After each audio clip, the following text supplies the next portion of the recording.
ध्रुव च कृपा सिंधु भेव पतितानां पावनेभ्यो वैष्णवेभ्यो नमो नमः। जय श्री कृष्ण चैतन्य प्रभु नित्यानंदा, श्री अद्वैत गदाधर श्रीवासादि गौर भक्त वृंदा। हरे कृष्णा कृष्णा कृष्णा हरे हरे, हरे राम राम राम हरे हरे। नमो विष्णुपदाय कृष्णपृष्ठाय भूतले श्रीमते भक्ति वेदांत स्वामिनीति नामिने। नमस्ते सरस्वती देवे गौरवाणी प्रचारिणे, निर्विशेष शून्यवादी पाश्चात्य देशतारिणे। हरे कृष्णा। माता जी दंडवत प्रणाम, सभी के चरणों में दंडवत प्रणाम।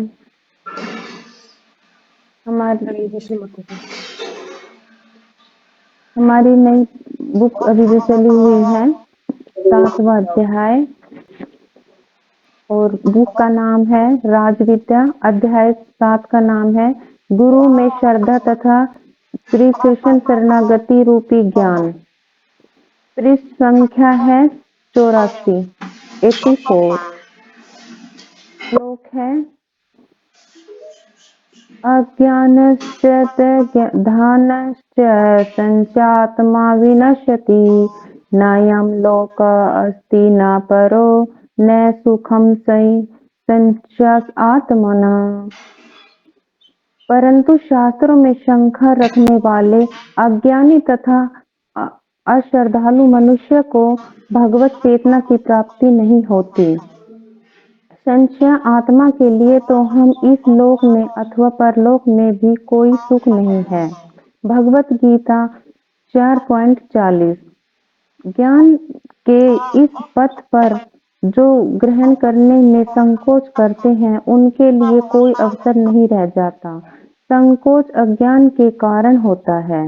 अज्ञश्च कृष्ण भावनामृत स्वीकार करने में जो संकोच करता है वह इस भौतिक संसार में भी सुखी नहीं रहता, तो फिर अगले जन्म की तो बात ही क्या। यह भौतिक जगत तो पहले से ही दुखमय है, किंतु यदि मनुष्य में श्रद्धा नहीं है तो वह और भी अधिक दुखमय बन जाता है। इस प्रकार श्रद्धाहीन की अवस्था अत्यंत अनिश्चित बनी रहती है। हम किसी बैंक में हजारों रुपए जमा करा देते हैं क्योंकि हमें यह विश्वास रहता है कि यह बैंक ठप नहीं होगा। यदि हम बैंकों तथा एयरलाइनों पर विश्वास रख सकते हैं तो हम उन भगवान श्री कृष्ण पे विश्वास क्यों न करें, जिन्होंने उनके वैदिक ग्रंथों तथा अनेक ऋषियों ने परम सत्ता के रूप में स्वीकार किया है। हमें शंकर आचार्य, रामानुचार्य और श्री चैतन्य महाप्रभु जैसे महापुरुषों के पद चिन्हों पर चलना है। यदि हम अपने कर्तव्य का पालन करते हुए और अपने पद चिन्हों पर चलते हुए उनकी श्रद्धा बनाए रखें तो सफलता निश्चित है। इस श्लोक में माता जी यही बताया गया है कि जो लोग शास्त्रों पर शंका करते हैं, जो शास्त्रों पर विश्वास नहीं रखते, वो अज्ञानी लोग हैं। वो हमेशा दुविधा में रहते हैं। संयंस आत्मा के लिए लोग मतलब ना तो जो इसमें विश्वास नहीं रखते हमेशा दुविधा में रहते, ना तो वो इस लोक में सुखी रहते हैं ना परलोक में। वो कहीं भी चले जाएं, वो जो भगवान पे विश्वास नहीं रखते वो दुखी रहते हैं। और इसमें प्रभुपाद ने भी उदाहरण दिया है कि अगर हम कृष्ण भावना भावित को जो स्वीकार नहीं करता, जो संकोच करता, जो शर्माता कि भाई नहीं ये ऐसे ही है ये संस्था, तो वो तो हमेशा ही मतलब दुखी रहेगा इस भौतिक जीवन में। लेकिन जो कृष्ण भावना भावित हो जाता है उसका जीवन सुखमय हो जाता है, आध्यात्मिक जीवन, जो आध्यात्मिक जीवन से जुड़ जाता है। और इसमें श्रील प्रभुपाद जी ने भी उदाहरण दिया है, जैसे हम बैंक में पैसा जमा कराते हैं तो हमें विश्वास होता है कि भाई ये बैंक अच्छा है। बैंक भी बहुत तरह के होते हैं, जैसे भारतीय स्टेट बैंक में ज्यादा लोग विश्वास करते हैं या पंजाब नेशनल बैंक हो उसी में, और जो छोटे मोटे बैंक होते हैं उसमें नहीं करते विश्वास। तो बैंक के और इन पे बसों की एयर टिकटों पे जैसे उन पे तो हम विश्वास कर लेते हैं, लेकिन जो भगवान की वाणी है या भगवान ने जो भी कार्य किया उस पे हम लोग विश्वास नहीं करते जल्दी से। तो इस इसमें हमें विश्वास करना चाहिए, क्योंकि हाँ, बस में जैसे हम कहीं जाते हैं तो हम आराम से बैठ जाते हैं, उस पे ड्राइवर पे हमें पूरा विश्वास होता है कि वो हमें सही जगह पर पहुंचा देगा। अपने टिकट लिए बस में बैठे आराम से सोए, जो पूरी रात का सफर रहता है। और अगर हम भगवान के इन ग्रंथों पे, इन आचार्यों ने भी विश्वास किया, अगर हम भी कर ले तो हमारा भी जीवन सफल हो जाएगा, अगर हम इनके पद चिन्हों पे चलेंगे तो। हमें इनमें हम इन जैसे हम भौतिक वस्तुओं में श्रद्धा बनाए हुए, विश्वास बनाए हुए हैं, ऐसे हम भगवान की कही बातों में भगवान पे विश्वास करेंगे तो एक दिन हम निश्चय ही सफल हो जाएंगे। जैसा कि पहले कहा जा चुका है, हमें ऐसे व्यक्ति की खोज करनी होगी जिसे परम सत्य का दर्शन हो चुका है, और हमें उसी की शरण में जाकर सेवा करनी चाहिए। यदि ऐसा किया जाए तो आध्यात्मिक मुक्ति में कोई संदेह नहीं रह जाता। प्रत्येक व्यक्ति ईश्वर के दर्शन के लिए उत्सुक है, किंतु हमारे जीवन की वर्तमान अवस्था में हम बद्ध एवं मोहग्रस्त हैं। हम वस्तुओं की वास्तविकता का कोई भान नहीं है। यद्यपि हम ब्रह्म हैं और स्वभाव से आनंदमय है, किंतु किसी कारण हम अपनी वैधानिक स्थिति से नीचे गिर चुके हैं। हमारी प्रकृति सचित आनंद है, अथवा शाश्वत ज्ञान तथा आनंद की है। फिर भी इस शरीर की मृत्यु निश्चित है, और जब तक इसका अस्तित्व है यह अज्ञान तथा क्लेशों से भरा रहता है।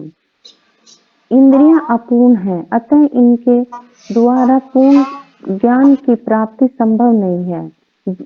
अतः जैसा कि भगवत गीता का कथन है, यदि हम दिव्य ज्ञान प्राप्त करना चाहते हैं तो हमें ऐसे व्यक्ति के पास जाना चाहिए जिसने सचमुच परम सत्य के दर्शन किए हो।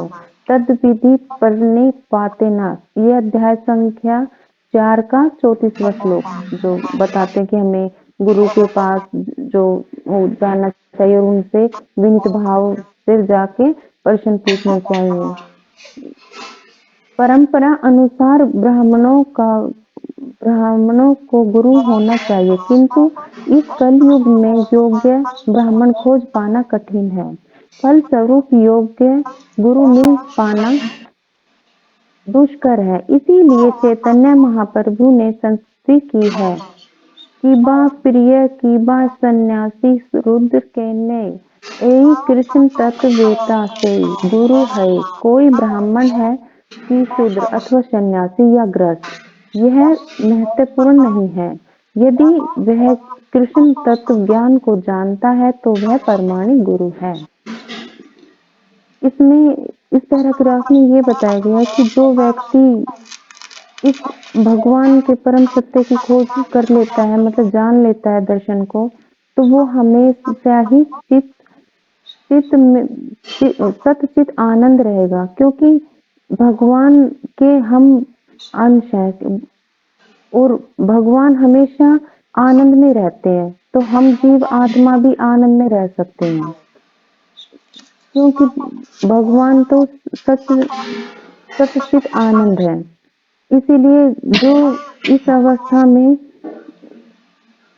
अज्ञान अथवा कलेशों से भरा है, और ये इंद्रियां हमारी कभी भी पूर्ण नहीं होती, क्योंकि हमारी इंद्रियां तो हमेशा डिमांड पे रहती है कि अभी ये करना है, अभी वो करना है। जब तक हमारी इंद्रिय तृप्त नहीं होगी तब तक हमें पूर्ण ज्ञान नहीं प्राप्त हो सकता। और हमें ज्ञान प्राप्त करने के लिए हमें ऐसे गुरु के पास जाना चाहिए जो परंपरा से जुड़ा हो और हमें सही से रास्ता दिखा सके। और वहां प्रभु चैतन्य ने ये बताया कि ब्राह्मण वो नहीं होता जो कि भाई शूद्र, ब्राह्मण कोई भी हो सकता, शूद्र सन्यासी या गृहस्थ, तो ये महत्वपूर्ण नहीं रखता। जो कृष्ण भावना भावित है वही प्रमाणिक गुरु है, मतलब वही अच्छे से हमें सब चीज की जानकारी भगवान से मिला सकता है।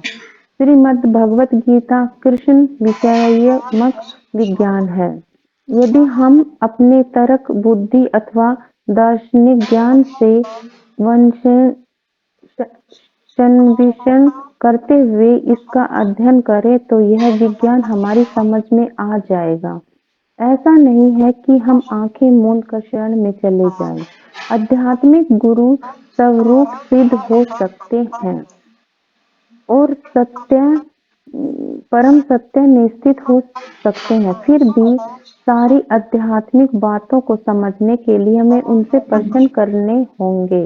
यदि कोई कृष्ण विज्ञान संबंधी प्रश्नों का सही उत्तर दे पाता है तो वही आध्यात्मिक गुरु है, भला ही वह कहीं जन्मा हो या कोई भी हो, चाहे वे ब्राह्मण हो, शूद्र हो, अमेरिकन हो, भारतीय, कोई भी हो। जब हम डॉक्टर के पास जाते हैं तो हम यह नहीं पूछते कि वह हिंदू है या ईसाई है अथवा ब्राह्मण है। उसके पास चिकित्सा की योग्यता होती है और हम मात्र उनकी शरण में जाते हैं और कहते हैं, डॉक्टर मेरा इलाज करें, मैं बीमार हूँ।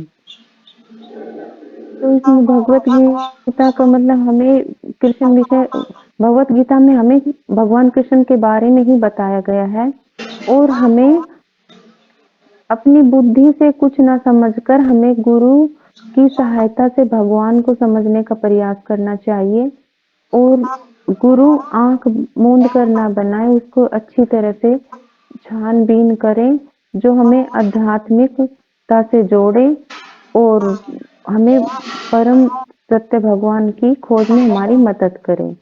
अगर हमारे अंदर कोई प्रश्न उठ रहा है तो हम उनसे पूछ सकते हैं, वो भी भगवान से जुड़े हुए और विनम्र भाव से। और ये इसमें पहले भी बताया था कि आध्यात्मिक गुरु वो नहीं होता चाहे ब्राह्मण हो, शूद्र हो या अमेरिकन हो, भारतीय हो। जैसे हम इसमें एग्जाम्पल भी दिया, हम डॉक्टर के पास जाते हैं तो डॉक्टर के पास जाके हम ये नहीं पूछते कि भाई आप ब्राह्मण हो, या डॉक्टर हमारे से नहीं पूछता कि आप कौन से, मैं आपका इलाज करूंगा या नहीं करूंगा। सिर्फ हम उसकी डिग्री देख के ही उसके पास जाते हैं कि वो MBBS है, MBS है, कुछ भी है, तो हम उसका अपने इलाज के लिए उसके पास जाते हैं। वो हमारी कोई धर्म या कुछ नहीं पूछता, नहीं हम डॉक्टर को पूछते हैं। श्री कृष्ण आध्यात्मिक विज्ञान के चरम लक्ष्य हैं। दरअसल जब हम श्री कृष्ण की बातें करते हैं तो हमारा मंतव्य ईश्वर होता है। समस्त विश्व तथा ब्रह्मांड में ईश्वर के अनेक नाम हैं, किंतु वैदिक ज्ञान के अनुसार श्री कृष्ण सर्वश्रेष्ठ नाम है।